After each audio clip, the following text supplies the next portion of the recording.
Time to paint again! Let's do this cherry blossom moon and experiment with watercolors. You'll find more info in the description box of this video.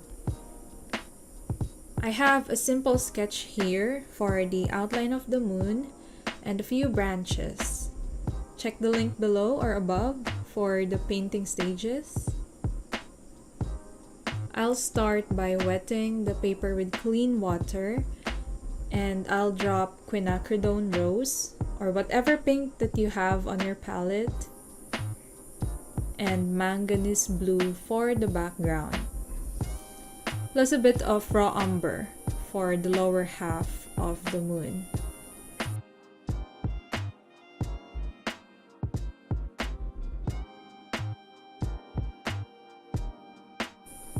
At this stage, you don't really need to worry if your colors will spread too far and mix with each other, because we'll be adding the details later.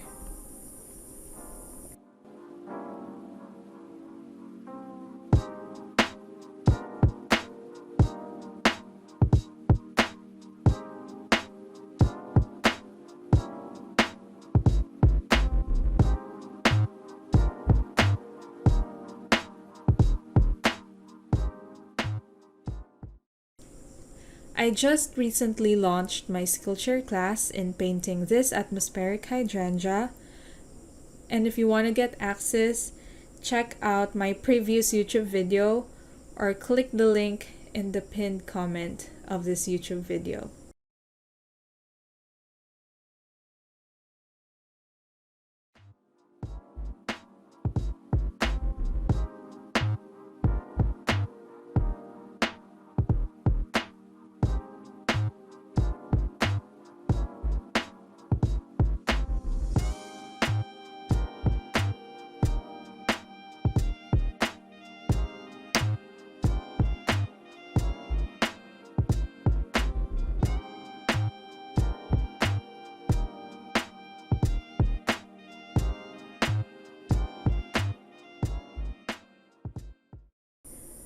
Leave this to dry, and let's work on the second layer where we will be defining the moon.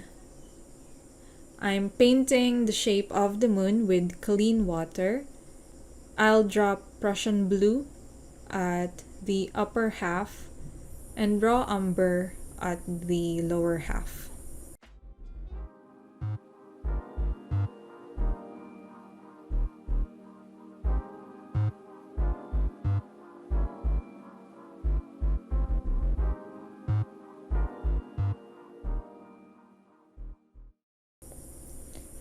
Tilt to check the wetness of the paper and whether or not you're able to paint in the whole area of the moon. Then drop your colors. When doing wet on wet, I want to sort of control how far the paint spreads by using the smallest brush that I have. The smaller the brush, the less it can load, and the easier it is to predict how far the pigments will spread on wet paper. If I use the mop brush you saw earlier, then the paint will spread farther and the paper will just get wetter.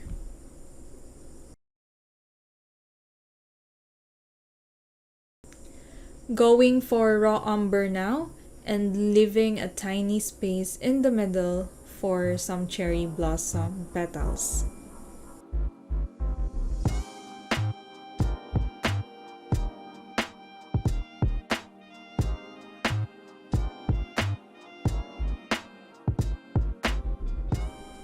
Continue adding paint as you see fit. I'm going darker at the upper part because I'll use pure white paint later for some loose petals.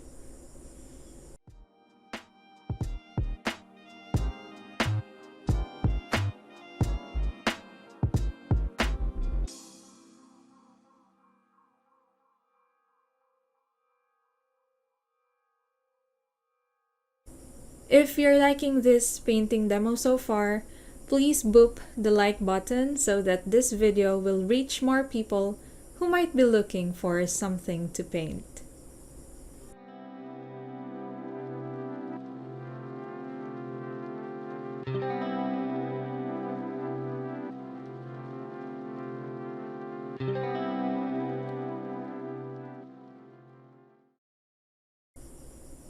Right, time for the branches. The moon is still wet, so I'll avoid touching that for now. I loaded my brush with burnt sienna and directly painted the branches.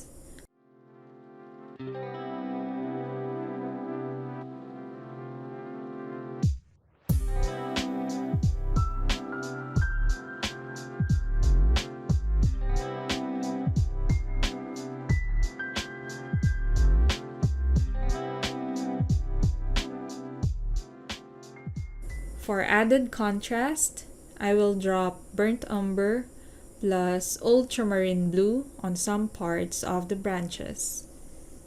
I'm also painting this as broken branches or leaving some space for the foliage or cherry blossom petals.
Once you're satisfied with how your branches look, leave this to dry and go look for a plastic wrap or a kitchen cling wrap for the last detail of this painting, the cherry blossom flowers.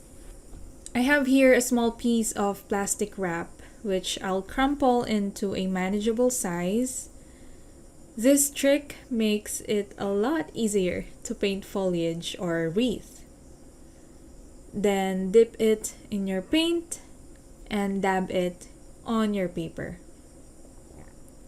This creates an organic and unpredictable shape, so go have fun.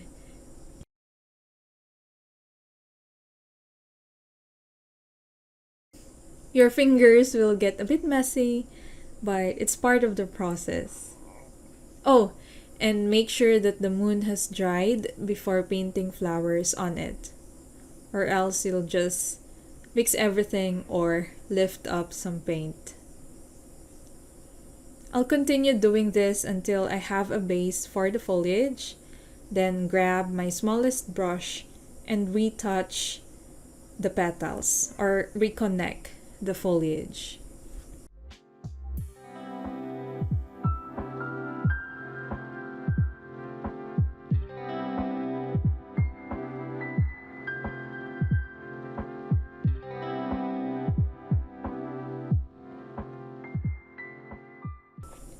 I'm looking forward to seeing your different versions of this painting, so please share it with us in the link below. It motivates me too, and you get to see your online painting buddies work, which makes this painting experience a lot more fun. So don't forget to upload yours. And for those who are asking how they could support these free tutorials, you may do so by buying me coffee. Again, link below.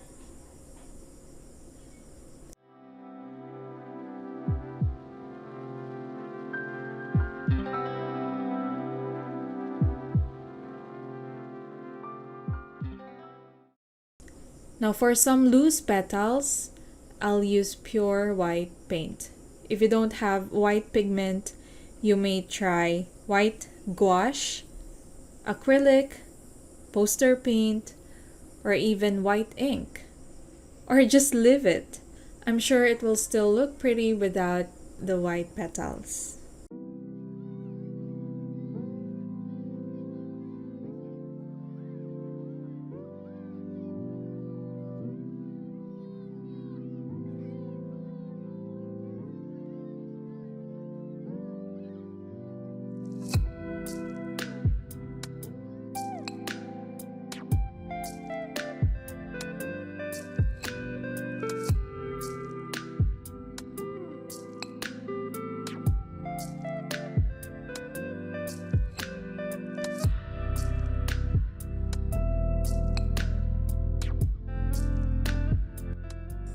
Here, I thought I'm satisfied with the painting, but upon removing the tape, I guess I need to add just a few more details with darker quinacridone rose. And there you have it. See you next week, and let's paint this scene. Bye!